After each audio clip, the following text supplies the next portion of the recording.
Welcome everyone to part 3, episode 3.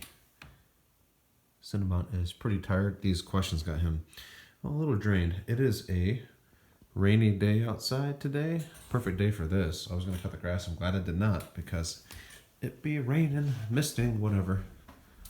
Looks like it's not right now. But yeah, not a great day for any lawn care. Without wasting any more time, why don't we go ahead and jump into the questions? Yeah? Are you okay with that, buddy? Is that okay if we go into questions and answers session? Here we go. We have 3 pages of questions, which is appropriate for the 3rd video in this series. Let's see. Here we go. Number 1. Will Cinnabon ever try lactose-free milk or special milk for cats? You mentioned in your earlier videos that Cinnabon loves milk. He does. I will try that. Next time I'm at a pet store, I'm assuming they might not have this at a regular store like Walmart or Meijer, but I'll check and see if they do. Because he does love milk, and I want him to enjoy it, but I also want him to be able to fully digest it too. So, are you still unsure about putting a GoPro on Cinnabon? Instead of saying Cinnabon, they put a cat, which is kind of cute. I think you can capture some great footage on Cinnabon going nuts outside and also seeing what animals he interacts with. Also, him climbing those trees. That would be so cool. I just don't know of a safe way to do that. But that would be incredible. I do think about it. So yes, I am still unsure about it. Can someone tell me the name of Lex's channel before Cinnabon came along? Yes, I'll go ahead and tell you. It was right before Lex and Cinnabon. It was Lex Cinnabon. Lex is close to my first name. My first name is Alex, as a lot of you know, found out. So Lex, I just wanted something a little bit different and not totally the same. And very few people, 2 or 3 people call me Lex in real life. Not that this isn't real life, but you know what I mean. So Zastava is the maker of firearms. It is a Yugoslavian manufacturer, formerly Yugoslavian, currently Serbian, so I enjoy those weapons. So that was a natural name for the time. Before that, it would have been my full name, just like YouTube and Google, kind of the same thing. They utilize people's full names in a lot of the content. What are some of your favorite TV shows and movies? A lot. So many to list. I've already mentioned some of these series. I guess in general, I like action movies. Some, I guess, historic, which typically are action-filled.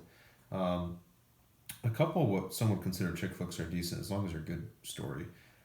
Science fiction I enjoy. Some scary movies are pretty good. Most movies. I enjoy most movies. I don't like... My least favorite movies are probably... Well, I like comedy too. Comedy movies are good, especially if they can blend action to comedy. A lot of dark humor I enjoy. So, movies I don't like... Hallmark movies are really cheesy. I'm not a fan of cheesy movies. Some are okay if they're really bad. Other movies I don't like musical type movies unless they're really, really good. I do not really enjoy those. Or old movies. Not some old movies I like, but people say, like, you gotta check out this classic. It's a classic, and you watch it. It's like, this is terrible. But I understand the historical significance of those movies. Favorite TV shows I like Breaking Bad. I'm halfway through that. Better Call Saul is one of my favorites. Fastlane from 2002 or 3, I think it is. 2003. The 2003 Ninja Turtles series is amazing. I wish they did a full release. Nickelodeon, if you're watching this, please release a box set of the entire 2003 Turtles series. I would pay hundreds for that. Thank you. I'm sure other people will too. How has Cinnabon affected your life? And good or bad? LOL. Has he changed anything about you for the better or for worse? How Cinnabon? Yeah, mostly good. Gives me more to do, really. He's a cat, so they're not incredibly difficult to take care of, but just an extra, like I have another human in my life, you know, he's very much like that. Somebody fun to hang out with. Right now he's chilling. Cats are easy because he's just, like right now he is out sleeping. Yeah, he's right here, just knocked out cold sleeping, so. It's another talking point, I guess. People love asking me about Cinnabon. People, obviously online, but also people that I run into at work and stuff. A lot of people at work ask about him, which is other questions in here about that. So it's positive. As far as negative, nothing really. He's not really a burden. The only thing is if I go out of town, which I rarely do. If I do, I have to have somebody check on him, which isn't a big deal, especially with a cat. Have you converted Zach, my brother, into being a cat guy? He loves Cinnabon. When he comes over, he really likes petting him and stuff. And he's always surprised he sleeps all the time, but that's just how cats are. So I don't know if I had to convert him. I think he's always enjoyed cats. Like our grandparents had cats. A lot of our aunts and uncles had cats. So I think we always liked cats. We just never really had them in our own house growing up. We had dogs, specifically German Shepherds. I think some other viewers wanted to know where Cinnabon lodges when you go away on vacation. I've mentioned this before. He stays here, and people check on him. My understanding is that your parents check in on Cinnabon. That is right. My parents do check in on Cinnabon. They will spend the night here if they want to and hang out. This place is a very relaxing environment. It's quiet. A lot of people love spending the night here because it's very peaceful. No one is going to bother you out here. No one even comes over that's not invited, which is kind of nice. We don't get people that knock on the door. It's a private street, so that's nice too. No one is even allowed to be on the street unless they're a guest or resident, which is kind of cool. You know. Congratulations for your 30K subs. Thank you very much. Thank you all, by the way, because a lot of people have mentioned that, and I appreciate that. And it's all possible because of you. So thank you. That means you'll get a silver play from YouTube, isn't it? The silver play button, I believe you're referring to that. That is something that you get at 100,000 subscribers. So that's pretty cool. For those of you that don't know, people on YouTube, if they get 100,000 subscribers, YouTube will mail them a silver plaque.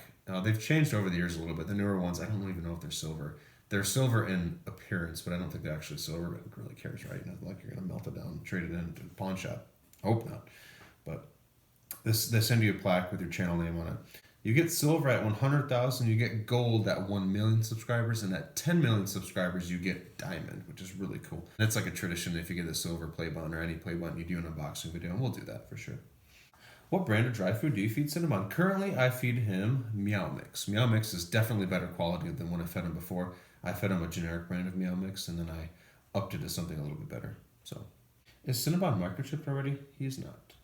Have you ever played with Cinnabon outside? Yeah, I had to think about this because I don't know if you'd call it playing. I guess it is. We hang out outside, but I don't like bring his toys outside. There's so many natural toys around, he doesn't really need any out there. Have you thought of splashing out? I have to read this. Have you thought of splashing out on top of the range catcher with all sorts of level scratching posts on the viewing platform? I did hope to see you two sharing roast chicken. This is like two questions merged into each other. That's really strange. Maybe we'll share roast chicken, I guess. Splashing out on top of the range, I don't know what that is, but the cat tree with many levels, possibly. That'd be kind of fun. Moving on to page number 2. Does Cinnabon ever ask you for wet food besides the day that you give it to him? Well, yes. Well, I do give him wet food just about every day unless he is sick or something and throws it up. But yeah, I can tell when he's meowing at me a certain way, he wants wet cat food. If he does, do you ever refuse to give it to him, as it will make him ask for it every time? He gets it every day, so he really, if I don't give it to him in the morning, he'll get it at night typically, so he might whine a little bit at first, but he really doesn't seem to mind too bad. Now that you're a cat guy, do you plan on adopting another cat or kitten? No, not really, unless one of them happens to be in a similar circumstance to Cinnabon, and I know it's not a neighbor cat. The woods around your house are lovely. Well, thank you. Although, did you ever experience any paranormal episode in them? Not really. The weirdest thing in the woods? Nothing that can't be explained, but there's a dump site sort of behind my neighbor. It's behind my house, but mostly on the neighbor's side, that has a bunch of old stuff from the 50s to the 80s where farmers used to just dump their garbage in like a low area on their property. And there's a bunch of rocks back there too, which is kind of cool. But I spend a lot of time over there, certain times of the year when it's clear. The summer it's kind of gross being back there, but there was like a toolbox that was half kind of underground, and I opened it up, and there was a doll head in there. You've seen that doll head before. It's really creepy. And it was facing downwards, thank goodness, but when I flipped it over, it was really creepy. That wasn't paranormal, but there happened to be a tornado started back there, and it moved north, thank goodness. It was a smaller tornado. It was as small as a tornado can get and still be classified as a tornado. But that wasn't paranormal, so nothing paranormal that I'm aware of. But occasionally when I'm in my bedroom, I see outside little lights briefly come on, and I'm pretty sure it's lightning bugs, but right now there's not too many lightning bugs, but it still happens to see just a little light turn on and turn off in the woods. So I don't know what that is, but I don't think, and it's not green either. It's like a white light. And when you're tired, you don't know. Maybe I should put cameras out there. Do you feed Cinnabon low salt dry food to avoid kidney problems later on? And would you ever buy the pet grooming glove to help with burrs and shedding of cat hair?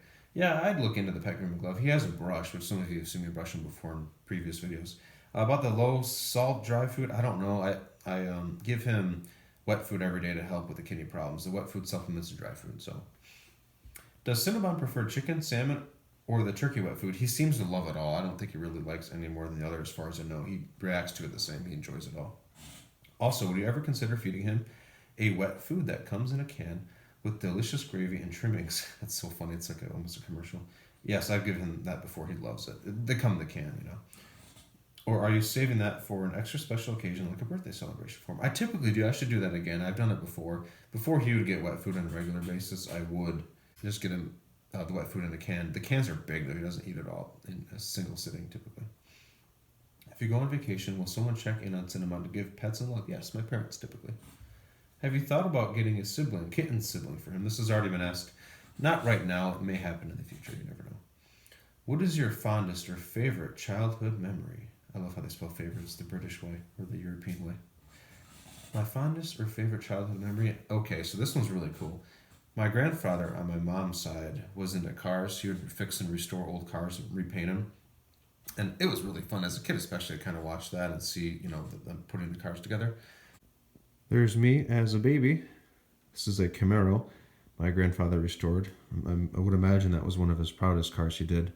That's their house. So there's a big rock where you can't see another side of that garage. We would hang out on that rock. It was huge. I believe they found it when they did some excavation there. They also, my grandma, I believe it was my grandma that lived here too at the time, found an arrowhead or two out on their property, which is really cool. In Michigan, we had a lot of American Indians. So yeah, that's me as a little baby. That's the Camaro. A buddy of mine was over one day. He's like, "Is that your car?" I'm like, no, I don't think so. I wasn't old enough to drive. So to continue the question, favorite childhood memory was my grandpa. Behind that house, he had like sort of a mini junkyard, cars that were, one of them I remember was upside down, like a black SUV, I think it was. I thought that was kind of cool. He had probably at least half a dozen or a dozen cars back there. And there was one day where we both went back there, and all we did, and they were junk cars, he probably just pulled parts, but I had a little claw hammer, or I guess a normal size claw hammer, and he had a sledgehammer, like a handheld sledge, like a 4 or 5 pound sledge or something like that. And we went back there and we just smashed cars with the hammers. And I was so young. I don't know how old I was, 5, 6. I could talk, but that was so much fun. When you hand a child a hammer and say you hit these cars, that's like the coolest thing ever. How is that not fun? I remember how hard it was to actually break a windshield as a kid, because in movies you see people do it with zero or minimal effort. But that was actually hard. I would hit it as hard as I could, and it sometimes wouldn't even crack it. Then my grandpa would slam it with the sledgehammer and it would smash. That was just fun. We were just hitting the car, scratching them up. It just felt cool because it's normally you can't do that. It's like a huge no-no. But that was fun. I'll never forget that. And we actually twisted off a car logo. I don't have it anymore. I think it was a Buick or a Cadillac car emblem. That was fun. I'll never forget that. I bring it up to my grandma sometimes. Like, that was fun when me and Grandpa went behind the house and just took out a bunch of cars with hammers. Oh, look at Cinnabon's covering his eyes.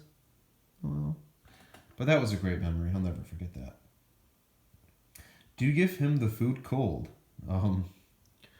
So that's interesting. I don't heat up his food, I guess. The food it's room temperature. Is that cold? I suppose it would be.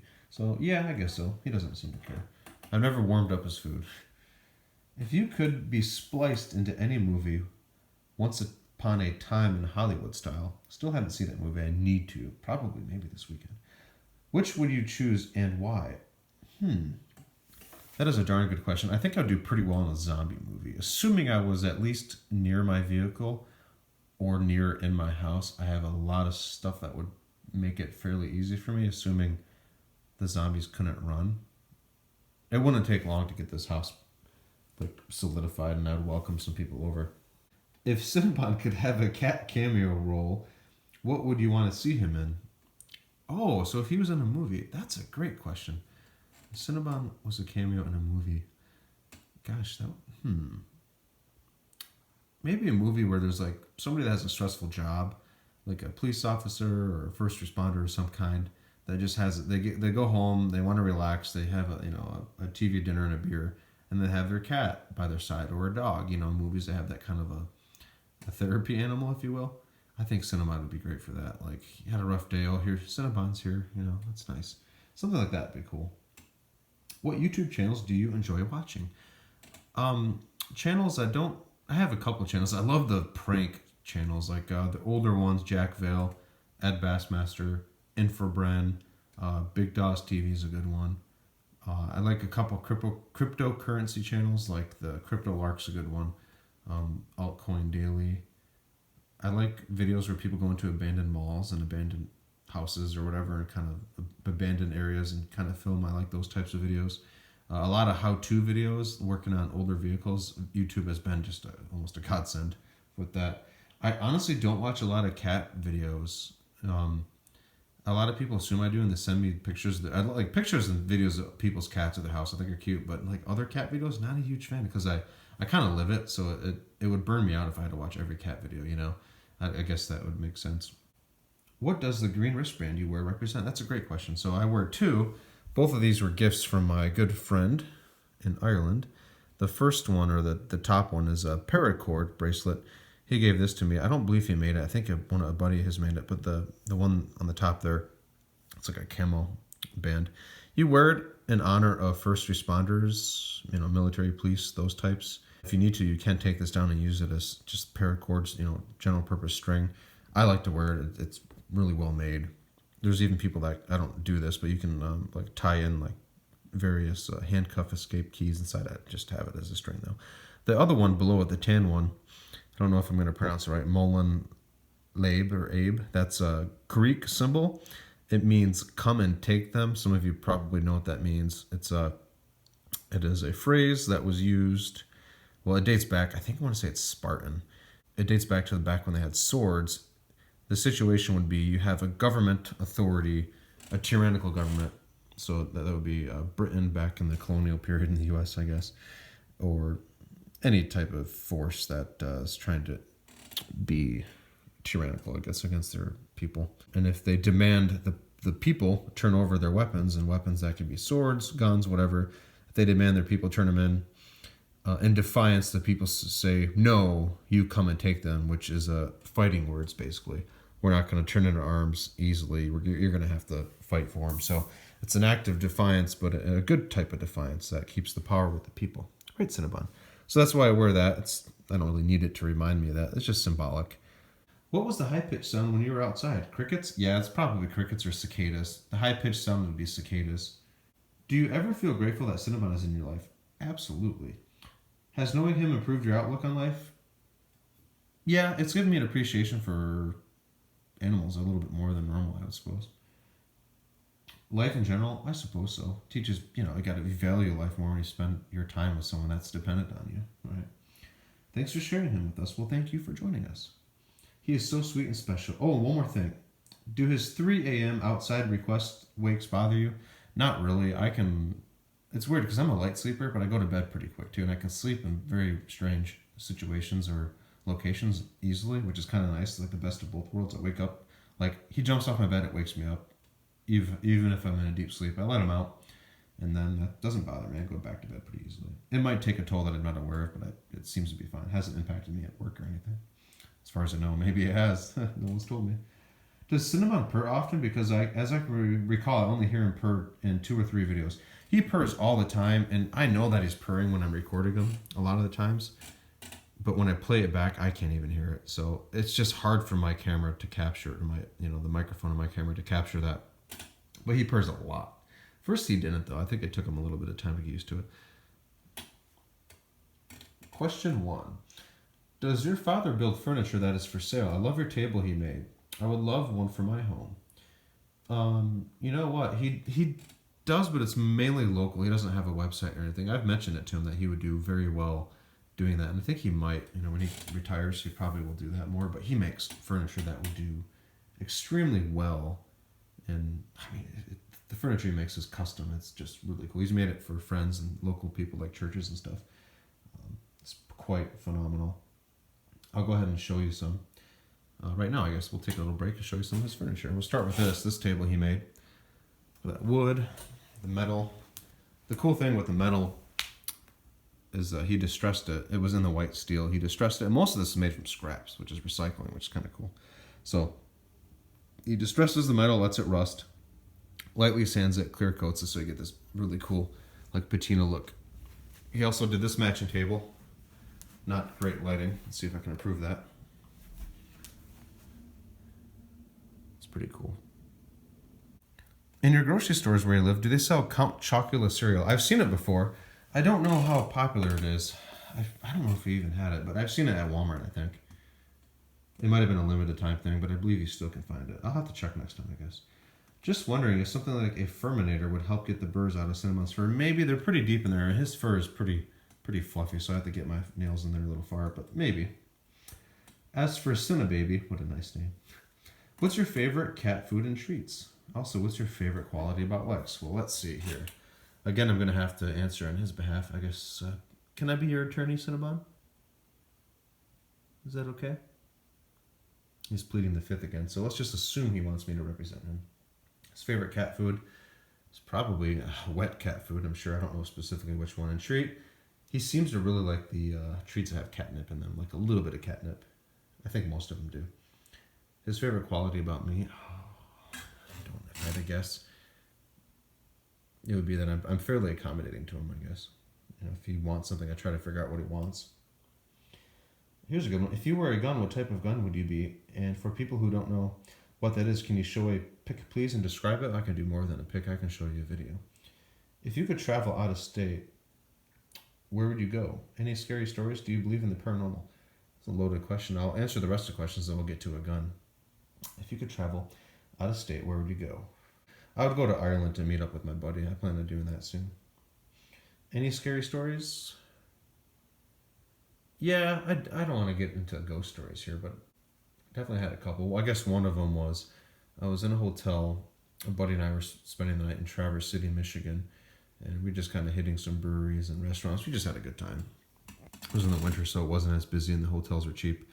My friend was in the shower, and I was still in bed. I wasn't sleeping, but I was just kind of laying there.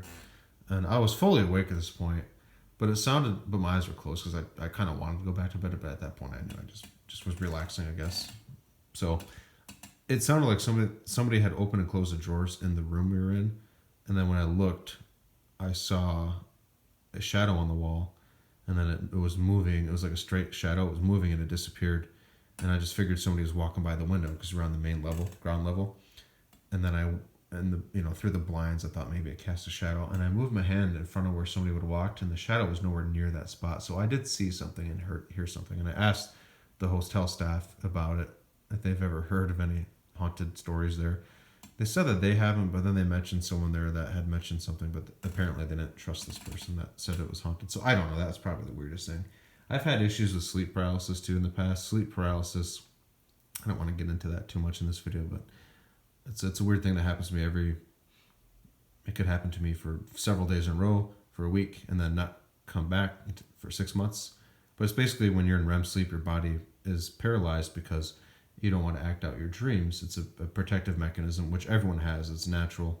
But occasionally you can wake up in that state, and it's absolutely terrifying. You hallucinate and stuff. It's really scary. It's like a very short version of that. And that happens. That's very scary, but I'm pretty sure it's just scientific and not paranormal. But that's the scary stories. Do I believe in the paranormal? Yeah, I'm a Christian, so I believe in God and angels and demons and Satan and all that. So that can, I think, manifest its way into Earth in several ways. And I believe there's something else, too, that goes on that we're not aware of with human spirits. If I was a gun, what type of gun would I want to be? It's kind of different. It's a strange question. Probably something that will last a while, like a milled receiver AK. I'll go ahead and show you one. Okay, here we have a Yugoslavian M70A. A lot of people incorrectly refer to this as an M64. An M64 is a prototype. This is not an M64, it's an M70A. This is a milled receiver, which means the receiver started out as a block of steel and was machined out, not stamped. So this thing is super beefy. This one is dated between 1967 and 69, so it's old. It's a beefy rifle, so this is a longevity thing. This one is definitely used. The barrel fails the bullet test, so when it's built, it may or may not, it's going to work, but the bullets are not going to be as stabilized as you'd want them to be. But for what I'm going to use it for, it's going to be totally fine. And it's an absolute sin to put an American barrel on a gun like this. So unless you can find an original one, which I've done before, for other builds, you keep the original one on there. So yeah, this one's obviously been destroyed. It's been saw cut here and torched in the back. The middle section's gone, but I have a replacement middle piece I'm going to be using. to be rewelded. So it's going to be welded back together to a functional gun. One of these days is one of many projects I'm going to do. So here's the magazine. This is the main piece here, the front end. Cool trench art here. Serbian Orthodox Christian cross and a heart. Probably a girlfriend or wife. Not much on the other side, just a scratch. This is a grenade launching valve. You can launch grenades from this with an adapter. There's the sight here with the different markings. It's intended to shoot at tanks and personnel. Pretty interesting. Early style grip, the metal on it. Underfolding stock. Bolt carrier group. Recoil spring, top cover. Pretty cool. Let's see if we can get a shot of the barrel, inside of the barrel. There we go. We got a nice shot of the barrel there. You can see the rifling in there. A little pitted, but it'll work. Hey, buddy, how you doing? Were you gonna check on me and then decided not to come downstairs? Yeah. What a good little kitty you've been. Yeah. Oh, what a sweetheart. Let's go ahead and finish the last of the questions, okay? You can stay there. I'll join you in a minute. This looks like I'm like, What's this? Why'd we get this bill in the mail? just kidding. Oh, what a cutie. Let's see. What's your day job, Lex? I am an IT technician. So, for those of you that don't know, IT is information technology. Oh, fixing a lot of computers, printers, network, server stuff. Was it hard at the beginning to gain Cinnabon's trust and love? Yes, a lot of that you can see in the videos, the earlier videos. Cinnabon wouldn't come near me. Now, he doesn't stay away from me hardly ever. No. It took a lot of time. What helped was, well, it was cold outside the winter. That helped. Winter can really help out. A lot of things can. It just ask the Soviets about that. Just teasing. So yeah, and some food. Treats help too. What are burrs? Okay, so I've explained burrs before. There's probably some in the carpet somewhere that I haven't vacuumed up yet. But burrs are seeds that act like Velcro. In fact, the person that invented Velcro used burrs as inspiration, as mentioned before by one of the questioners, I guess. So they stick on animals such as Cinnabon or humans if they have hairy arms or legs, or on their clothes or shoestrings. Shoestrings always attract them too. And eventually they break off. They kind of break down and break off and drop. And they're designed to drop. And then they kind of replant themselves to propagate whatever plant it is that they came from. It's a form of seed spreading, sort of how like dandelion seeds and other seeds have little furs on them where they go airborne or move around. It's just another way of spreading seeds. It's pretty cool, isn't it? Isn't that neat, buddy? Last question for video 3. Does Cinnabon purr? Yes, he does. I mentioned that before, I believe, this video, that he does purr. You just can't hear him. What a good kitty you are. Mm-hmm. Well, thank you all for watching. That concludes part 3. The 4th and final part in this series will be dropping later today. So by the time you're watching this video, it'll be later today, which is probably a Monday. So happy Monday, everyone. And I hope you have a good one. Bye-bye.